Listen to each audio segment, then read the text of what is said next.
Welcome to a self-published author's diary. I am Elodie Novodatsky. I write about first times, second chances, things that scare the crap out of me, and things that make me laugh out loud. I'll be speaking with you and sharing my adventures in self-publishing, the behind the scenes of writing, and the business side of it.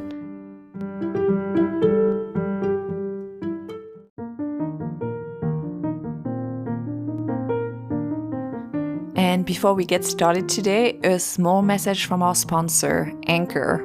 Thanks for listening. Hello, I'm recording this podcast episode on Sunday, May 15th. Today I'll focus on my BargainBooksy recap and my AudioThicket recap, two promotions I booked for the Gathered CD series box set ebook and the Gathered CD series box set audiobook narrated by Megan Carter. I have to frame this episode a little bit because I have so many things I want to talk about. I mean, AI writing novels, anyone?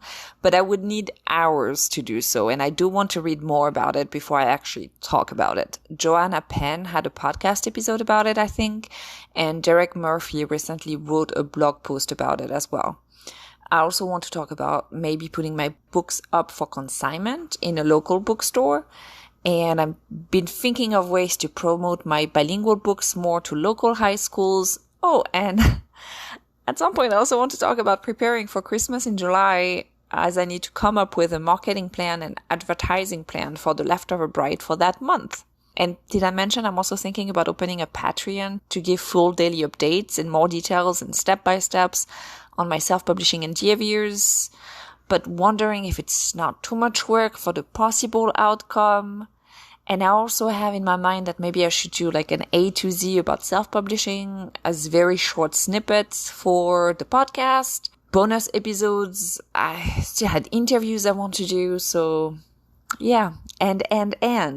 I think I've talked about it before too, but I also have this feeling sometimes that I just need to do all the things all the time. A lot of it, I think, is due to having dealt with cancer in the past and the treatments and the transplant. And the lyrics of Hamilton really hit home. Why do you write? Like you're running out of time. It's weird because during the actual treatment, a lot of time I couldn't write because I was too tired or I was too sick or because the creativity was so hard to grasp. But when I could, it was like I had to. I mean, writing is something that I have to do, something that I need to do. Outside the business part of it, writing is part of who I am. And that feeling of rushing through things, needing to do everything, the adrenaline and the stress comes back from time to time, especially close to oncologist appointments. And I had one this past week, and trust me, or ask the chemical engineer, he'll tell you, the anxiety was pretty high. I didn't talk about it a whole lot, but it was there. And it was there in the way I was working because of the fear that everything could get harder again and that the rug, could be swept from under my feet again. I've had plenty of therapy sessions, so I have more tools to deal with that, and I can postpone some of the stress knowingly without ignoring it. So it's not like I'm pushing it away and not dealing with it. It's kind of like a postponement because I know I am going to feel the feelings, but I have ways to deal with it. And everything was still more heightened. I had blood tests, physical exams, and an oncologist appointment. My blood test results were wonderful. My physical exam, both by the nurse practitioner and my oncologist, didn't show anything concerning. And our oncologist decided to change my 3 months appointment to 6 months checkups. So the relief was real. And I released a breath I knew full well I was holding. And I took a day off yesterday. A real day off, meaning that I didn't do any work. I did check my cells, but I didn't check them that often. I didn't reply to emails. I didn't focus on thinking about writing or trying to brainstorm what could come next in the stories I'm writing. I didn't do any videos for any social media. I took a day off. It's not like this is the first time or the first day off that I'm taking in forever, but it felt like a real day off without any deadlines looming in my head, thinking, oh, I'm taking some time, but I shouldn't because I need to do this and I need to do that. I actually watched a series without doing anything else. Like I was just watching the series, which, I mean, when we watch movies during the evening, I do that. And when we watch series with my husband, I also do that. I don't do anything else. But when I'm by myself and I am on my day off, sometimes I will watch TV, but I will be trying to do something else or thinking about something else or coming up with something else. And right now I just was in the moment and I just relaxed, which was great. And yesterday was a pretty eventful day as we went to Denmark for the first time. We also went to Germany and the Ukraine house. Yesterday was the European Union Open Day in DC, and many of the EU countries' embassies were open for many different events.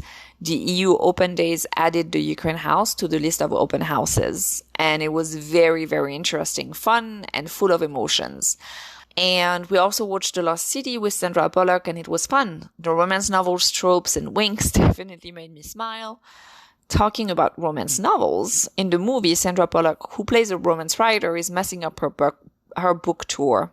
As a self-published author, and I also know a lot of traditionally published authors who have the same experience, I've never done a book tour, but I have used several promotion sites. And here is my segue to BargainBooksy and AudioThicket.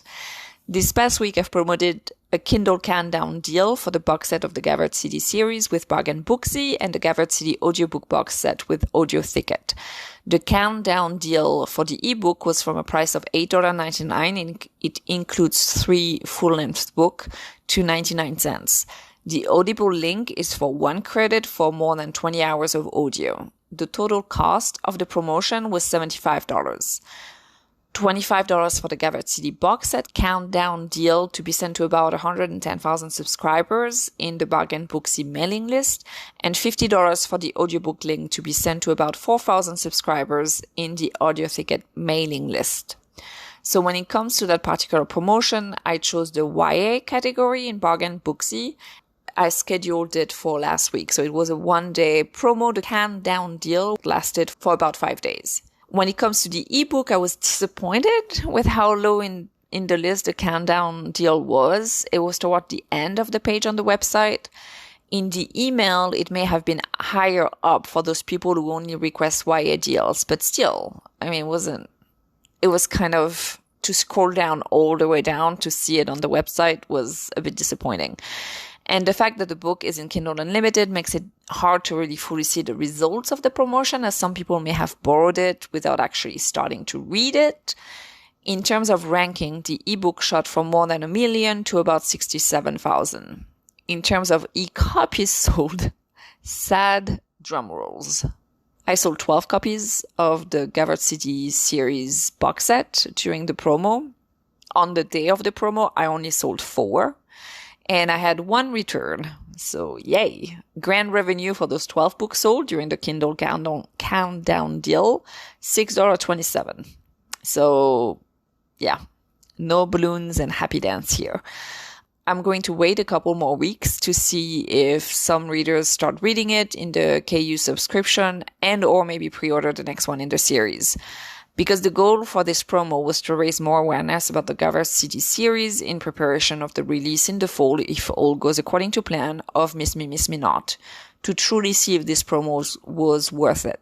My goal was to recoup at least half of the price of that promo. So I wasn't expecting a whole lot of sales, but I was expecting more than 12, and definitely more than 4 on the day of the promo release.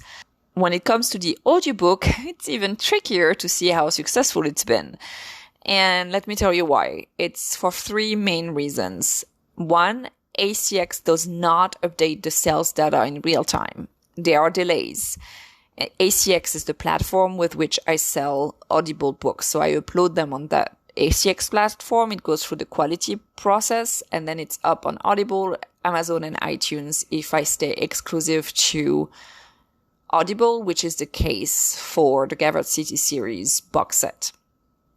Because I'm doing royalty share with Megan on that particular box set, she has done the 3 books and we are doing royalty share plus on those 3 books. But for this one, we're just doing royalty share. We're both crossing our fingers that we get more revenue out of it. So when it comes to the sales data, there are delays on the ACX dashboard, and it's not 1 hour delays, it's days delays. So it's delayed by, I think, 3 days, I think. So it's hard to see if something is working right away. If you're doing a promo, you have to look at your ranking to see if your ranking is going up, because you're not going to see it in your sales dashboard right away. In addition, the sales dashboard, so that's number 2, another reason why it's hard to see if that promo has worked. It's because the sales dashboard on ACX does not tell you how much you will earn from those sales. You have to wait for the royalty reports. And from a new book, I don't have a lot of data to compare it with. So I don't know if exactly how much somebody who buys the book with their Audible credit, how much I'm going to get for that. To me right now, it's not very clear. If somebody buys it outright, what's the actual royalty? It's just very convoluted. Number 3, the other reason is that the sales dashboard includes people redeeming the review promo code. Once upon a time, ACX paid you royalties from those audiobooks. Not anymore. And that can get confusing since I also had an Audiobooks Unleashed going on, meaning that my ranking may have gone up on Audible due to people using the promo code to review the audiobook. And I can see sales in the dashboard, but at the same time, are those sales or are those people redeeming the promo code for the audiobook? So it's confusing. I will definitely keep you updated on how that, comes out in terms of royalties. And if I think the BargainBooksy and AudioThicket were worth the investment, because $25 may not seem like a whole lot of investment, but I could be spending 5 days, $5 a day on Amazon ads, or I could be spending those $25, $5 a day on Facebook ads. There are other ways that I can use those $25 to raise the awareness and to reach readers that I usually would not reach. So it's important for me to use that particular money very wisely, because it's part of my ads money and I want to make sure that I use the ad money where it's supposed to be. So will I use BargainBooksy again for a box set? I'm not sure. I also know that this may have, been harder to get some sales because it has no reviews. It's made of 3 books, as I've mentioned. All 3 books have at least 10 reviews. Actually, the first one has 73 reviews or 72 reviews, I think. They have high ratings on Amazon, the 3 of them, but they do not have yet, the box set itself does not have yet reviews. So maybe some readers were like, well, I'm not going to take a chance on that book, even though it's only 99 cents, because it has no reviews. I also tried to get a BookBub for that box set because I really wanted to have a BookBub, and the box set got rejected. So I don't know if it's because it didn't have any reviews, because it was only available on Kindle. I had read on forums that it was sometimes easier to get a BookBub for a Kindle Countdown deal than it used to be, and that especially for box sets. So I tried it. Didn't work. I will try again to get a BookBub with The Leftover Bride. So stay tuned. I will let you know if that works. And I didn't do for that particular promo. I didn't try to do any mailing list swaps. I didn't do any book funnels, sales promo. I didn't do any of that. I sent it to my newsletter. I announced it on my website. I posted it on Facebook. I started boosting a post on Facebook, but then I stopped because I really wanted to see what the actual results of the promo was for the goals that I had in mind. So yeah, it's just, again, making sure that I follow through and make sure that I add what the actual sales will be within the next 2 weeks and see if there is any changes in terms of pages read when it comes to the ebook, and also see if there are any pre-orders for Miss Me, Miss Me Not. And then when it comes to the audiobook, I have to wait until I have the actual update of the sales dashboard. So I will let you know if it has worked or not and what my final thoughts on the BargainBooksy. Another thing that happened last week is that I realized that one of my reels on Instagram had reached 10,000 views. I didn't know. I had not checked. I am very I am not posting on Instagram Reels as much as I should, meaning that I've said and I had planned to post my TikTok videos onto Instagram using Snaptic, and I've done that quite a few times. When I did it, it was with one time it was with a lot of intention. Like, I really wanted to try to see if I could hit a trending sound before it became trending on Instagram, and I did, and that one has, I think, 29,000 views right now.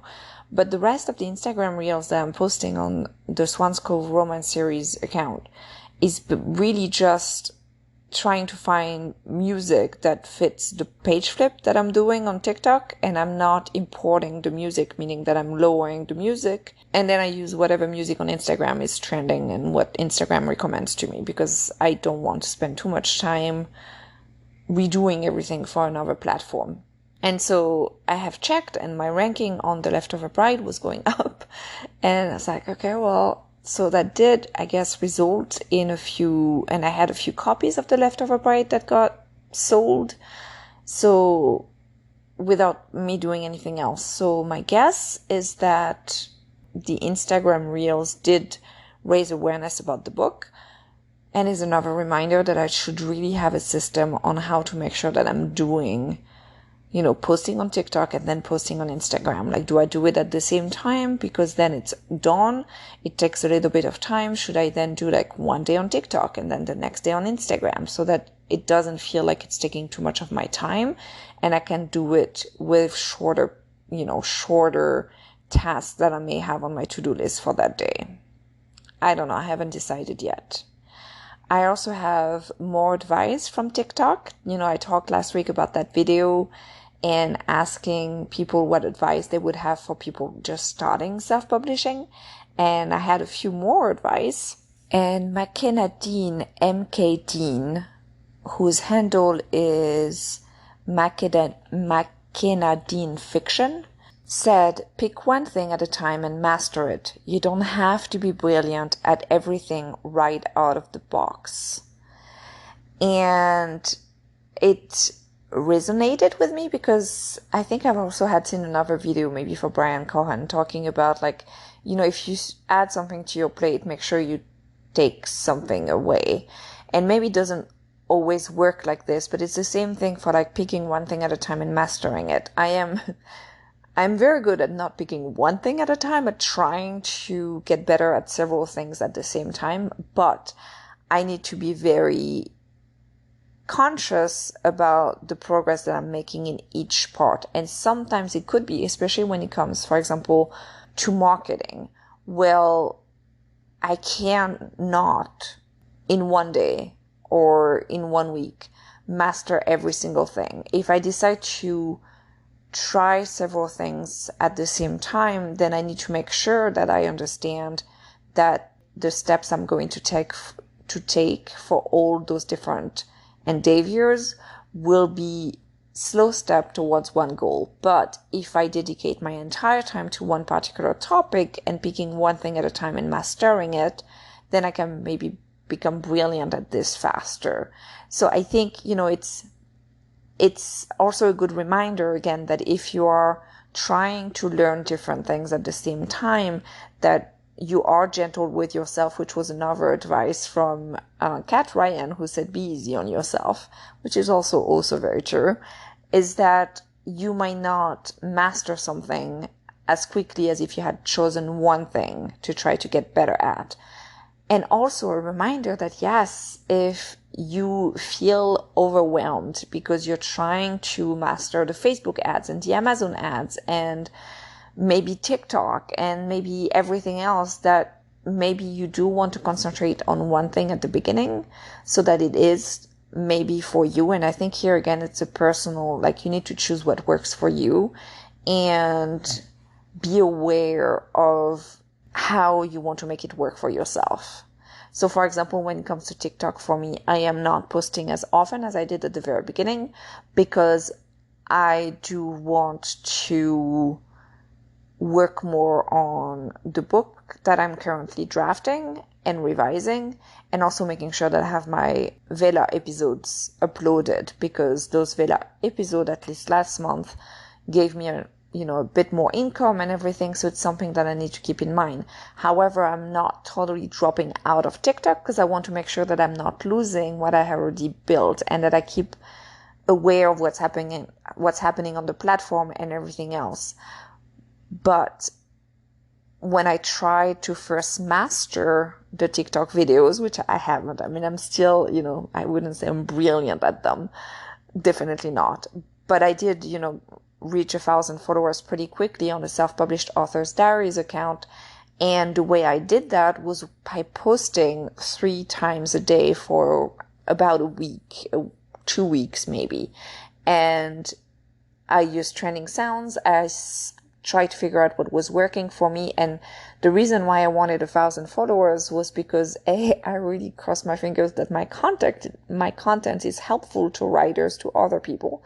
And B, also because I would like to spread the word about my podcast. And because I also hope that this is helpful and that it can help me as well in my writing career. So it's everything, together. And I had decided to do that. So that meant that I had knowingly stopped drafting as many hours a day as I would because I couldn't do everything. So this is this balance sometimes, that we're thinking about, and being brilliant at something. For example, if you are brilliant at Amazon ads, then you might not actually need right away to be brilliant at TikTok videos. You might just be good at it. You don't have to, become the best and always have 50,000 views, because in addition, I think it's still pretty random how that works, even though you can put, different parameters on your site so that you have more of a chance to go viral. It's still, unless you have a very particular brand, and I think on that one, comedic brand really works for certain writers. But if you're doing the page flips and everything, I think you have ups and downs. Like I've seen it in different videos and different authors who I'm following, is that sometimes they have 10,000 views and other times they're going to have 1,000 views and sometimes they're going to have 500 views. So it really depends on what, again, your goals are.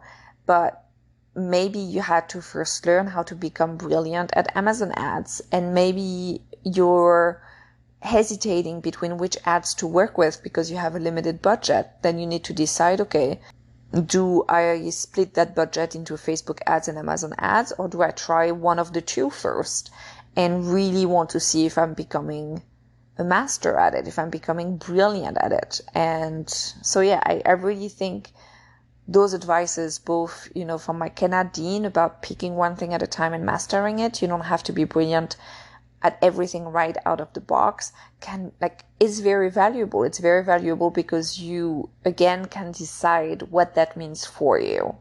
You can see if that means trying to become better at 3 or 4 things slowly in parallel, or does that mean you're focusing on one thing and are becoming much better at it?